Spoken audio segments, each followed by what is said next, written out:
Lemi Ogbe is a gender and child's rights advocate. He's a journalist and public affairs commentator. He joins us this morning to look at the national dailies. Good morning, Lemi. Good morning, ladies. Welcome, Lemi. Thank you. Let's look through the front pages of our dailies today. And this Monday, this Nigeria is leading with 2020. What a year. Hashtag NSAS. And we lost them, some of the high-ranking people who died in 2020, the pandemic, recession, trumped. Find details when you pick up the paper. 2023 PDP crisis gets messier. State chapters battle NWC National Working Committee. Party officials accuse leadership of favoritism. The story on page 6 of Daily Sun. Way out of Nigeria's problems. Lawan speaking. Governors, lawmakers, others hail Kalu. Page 7. Let's look at the Vanguard, and it's leading with North now ready for restructuring. Ango Abdullahi is saying that we must dismantle this presidential system, parliamentary system, the solution for our unworkable federal structure. Find details when you pick up the paper. Above the masthead, COVID-19, wiki hints of fresh lockdown in Rivers State.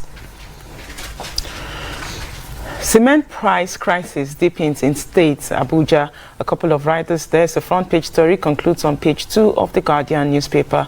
Airline travelers face fresh hurdles as new protocols begin today. Riders, about 3 riders, and that story concludes on page 2.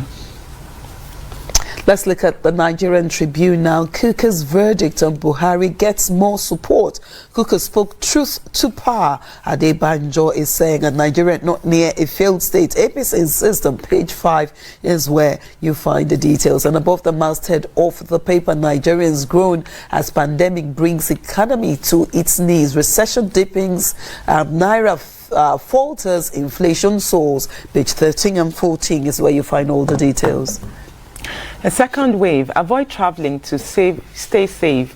World Health Organization warns amid spike in Africa's COVID-19 numbers. A couple of riders there, and the details you find on page 6 of Daily Champion. Failed state, APC, PDP disagree. Daily Trust is leading with National Assembly spends billions of naira on constitution review. Lawmakers justify endless exercise. It is needless, lawyer CSOs are saying. And further down the front page of the paper, kidnappers kill, bury, abducted Niger village head. Find details when you pick up the paper. NCAA issues COVID-19 protocols on UK, South Africa passengers. Least pre-departure permit and negative test prove others. Coronavirus won't be last pandemic, says WHO.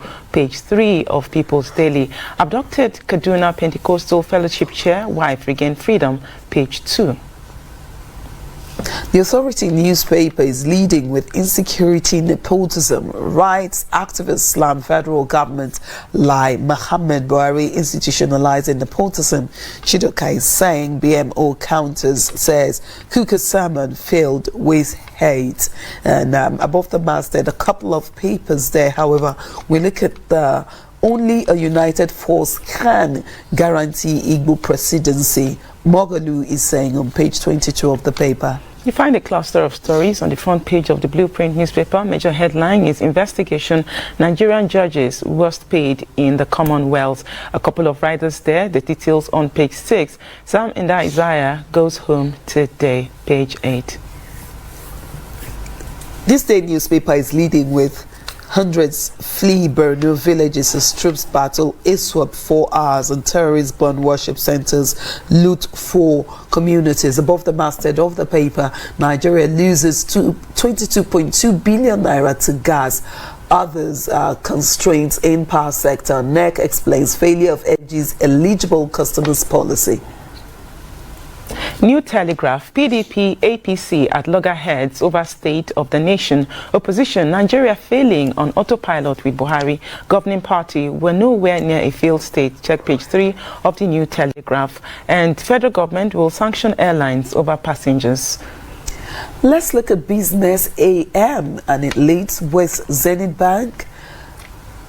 After Afrexim Bank in talks over currency differences as Nigerian malls security concerns. Talks with Zenith also involved trade portal. And beside the masthead, border reopening reactions still trail closure, selective opening.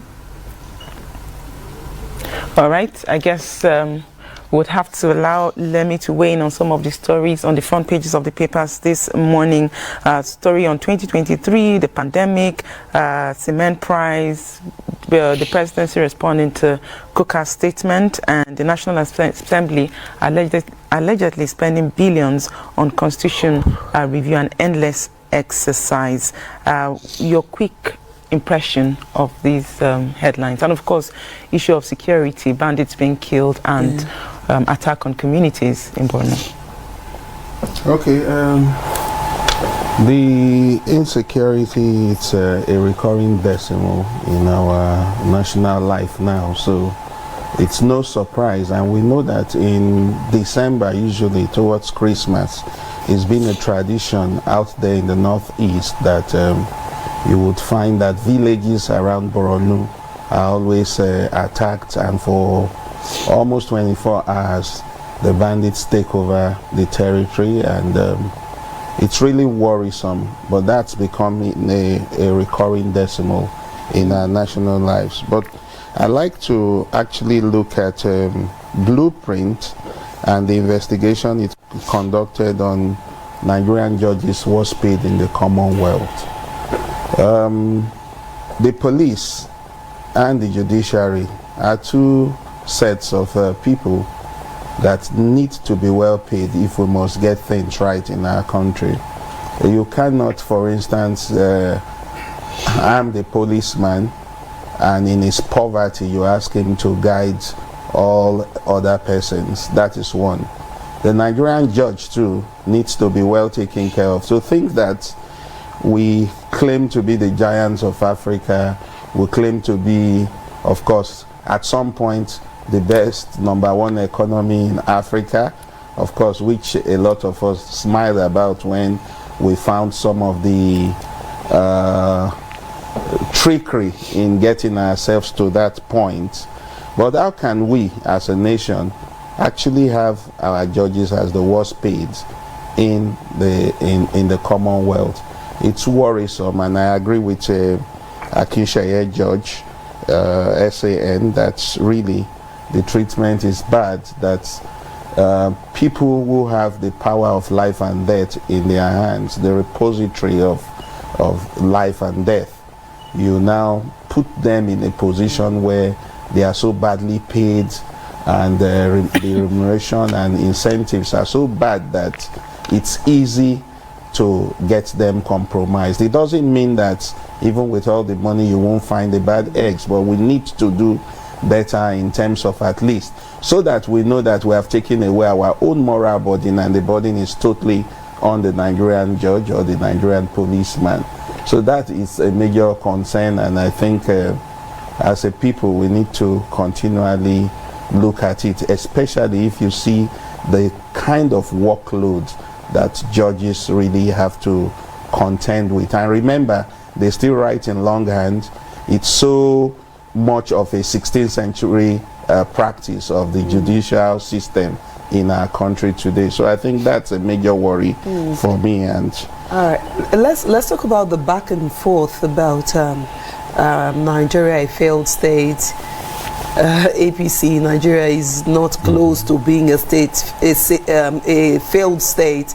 PDP, the opposition, is saying Nigeria is a failed state. And of course, vis-a-vis, put that beside Kuka's position as to where Nigeria is now and all of that. Well, does it come to anyone as a surprise, this debate? Would they go beyond just being debates?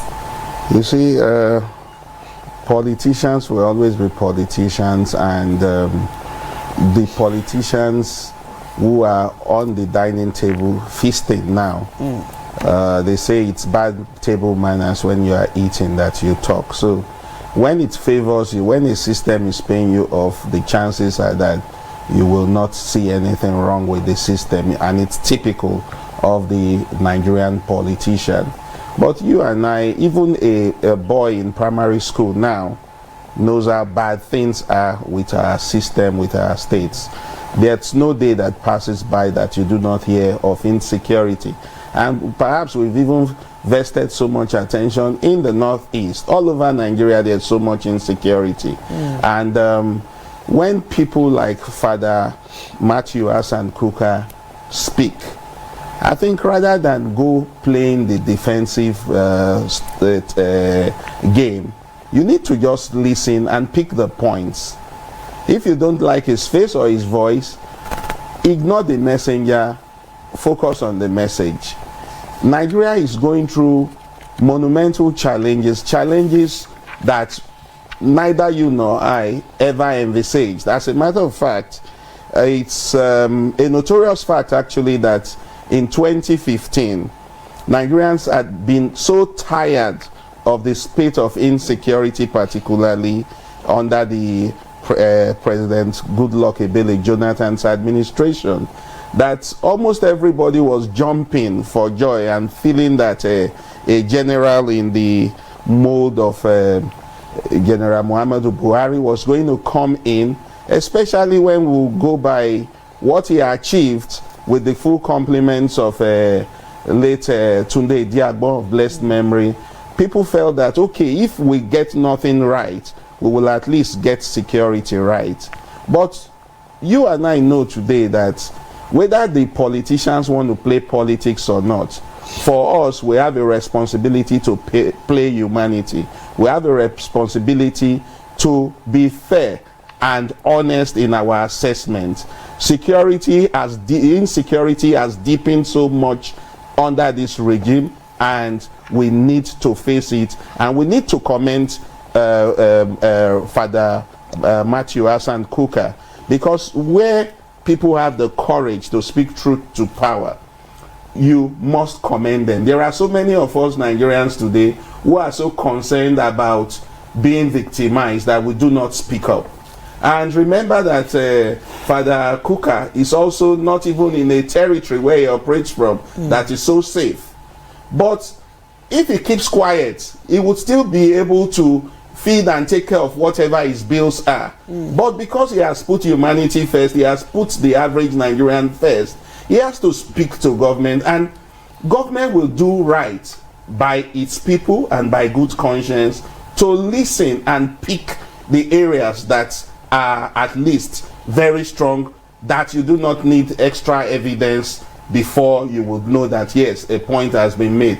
You cannot wish away all of what Father Kukah has said. You cannot. All right, this is an ongoing conversation, because this is not the first time that Father Kukah will speak strongly against, the leadership style of President Muhammadu Buhari. But then there is a writer here that says, stop using pulpit for political gains. What message does this send? Do you think it's okay for religious leaders to make very, significant national statements on the pulpit? We're a bunch of hypocrites. Nigeria is unfortunately bedeviled with large number of hypocrites. When the Sultan of Sokoto still spoke about insecurity, about the state of the nation, nobody found his voice to counter. Because a cleric, a Christian cleric, has spoken now, everybody is finding their voices. And I think it is ridiculous that at a time like this, when we should focus on what unites us, instead of the politics of ethnicity, politics of religion, politics of stomach infrastructure, it's time we contend ourselves with the fact. Forget the messenger, focus on the message. And let's say it's not today that clerics started speaking from the pulpit. It dates back to the existence of man, to the beginning of man. So if you have a platform, you use your platform, there is nothing wrong with it, so long that as you speak in good conscience, with good intention. It is if you want to use it, because of course we know clerics who use their own platforms for aggrandizement, to draw attention and enrich themselves and all that. But no matter what you say is the shortcoming of Father Matthew Hassan Kukah, he stands tall in terms of integrity. He criticized the Jonathan administration, and he did that even on the pulpit. He did. Okay.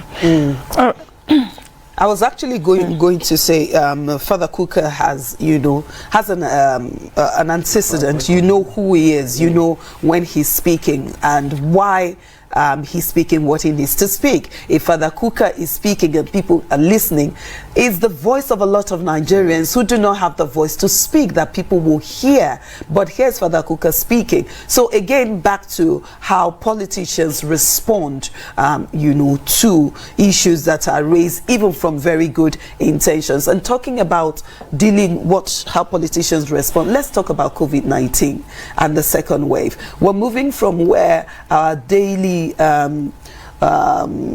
positive test is at 100 to 150 to almost 1,000 per day, and we don't see any difference in the attitude of Nigerians. Towards the tail end of the first lockdown of COVID-19, Nigerians relaxed, and we started hearing things like, if COVID doesn't kill you, hunger will kill you. So people started moving out, and it's like even now with the scare of the second wave, a lot of people are still maintaining that posture and going about their normal lives.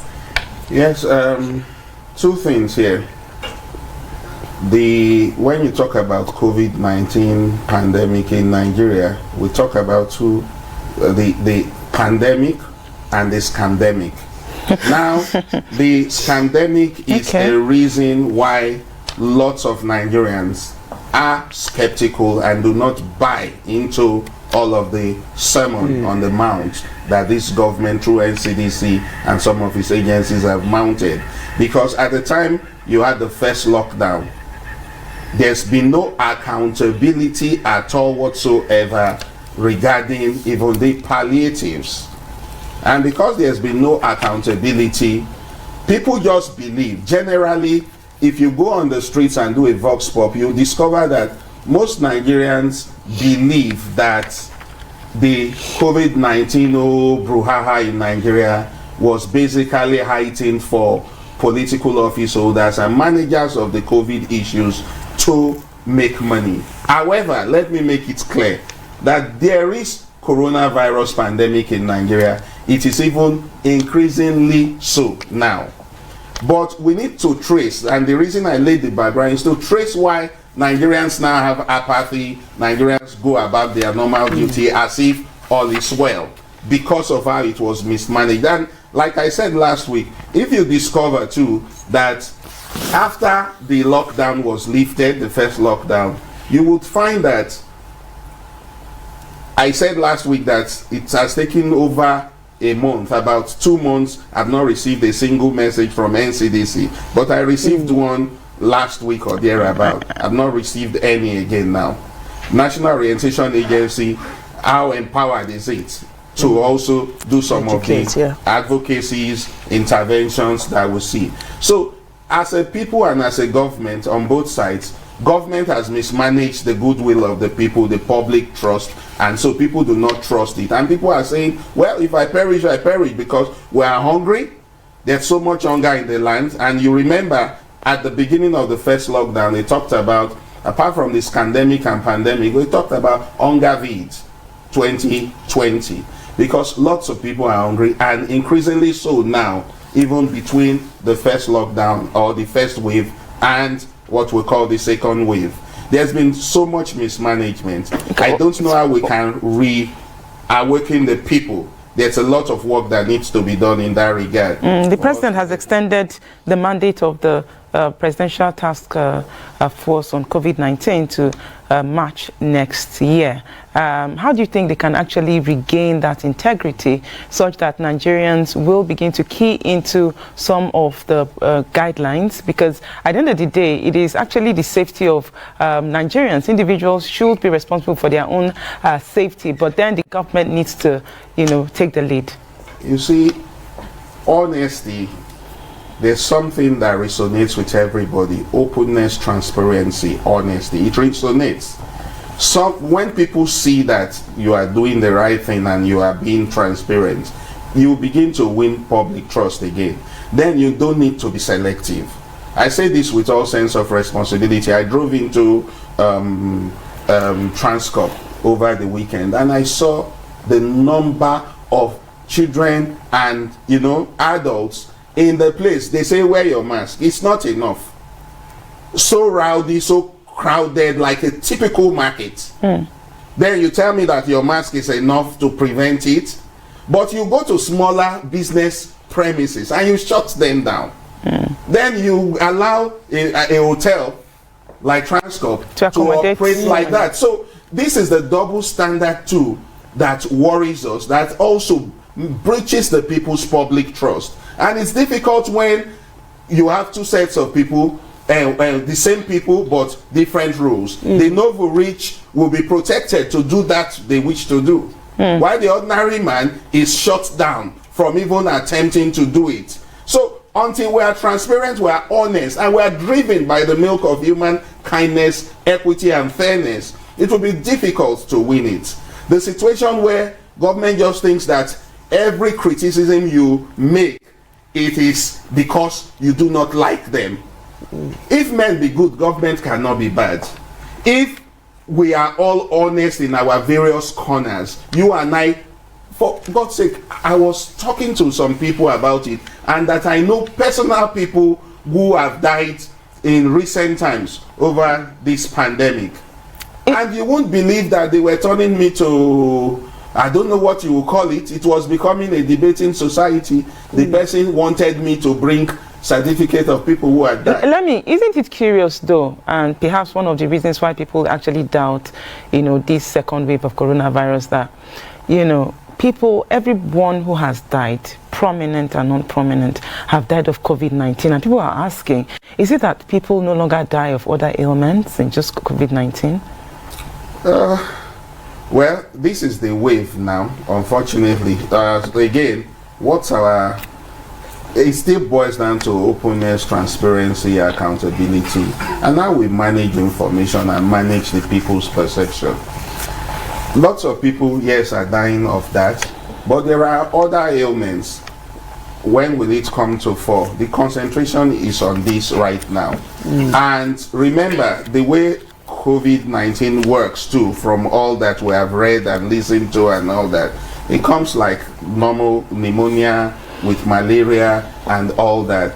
And in our system, where even before coronavirus, we operate in our medical practice as if we are still in the 13th century, where you mystify even the treatment of malaria. You see the doctor wanting to write in a way you don't understand what he's prescribing. He doesn't have your history to know if you react to a certain drug, and they will not explain it, which is typically a breach of the right of the patient. So we already started medical practice with shrouded in secrecy, in mysticism, not to talk about at a time like this where it is just easy to lump people. Malaria, you could lump it as coronavirus. However, let us, using this platform, say it resoundingly: coronavirus is real.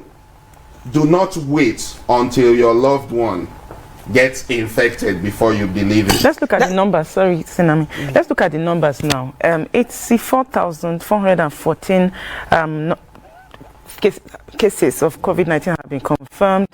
71,034 discharged, 1,254 deaths. There seems to be so much focus on the number of deaths, as compared to the number of cases reported so far. And people are saying not so many people have died, after all. But then we forget that 13,380 Nigerians are infected. Yes. And if you go by the way it spreads, if 84,000 Nigerians are infected, imagine the kind of spread you would have. So in terms of mortality, our numbers are pretty. In fact, recently, I think over the weekend, Bill Gates even said he's shocked at Africa and the fact that they don't have those kind of tales. Again, let's also point out that, remember when this first lockdown occurred, we said we weren't testing enough. We went to sleep even about the testing until recently they increased the testing. Even at that, NCDC cannot tell you that Nigeria has tested 1 million people.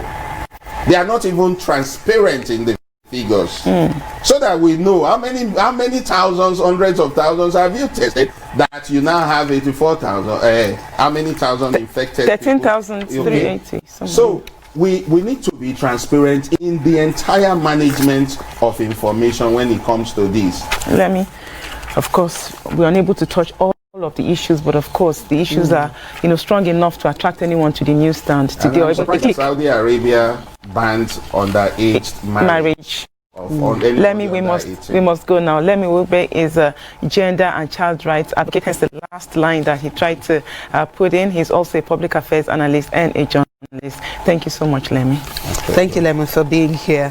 It won't come to you as a surprise that we will be talking about insecurity and, of course, following the events on Saturday in Borno State. Let's let you also know that we are talking about the focus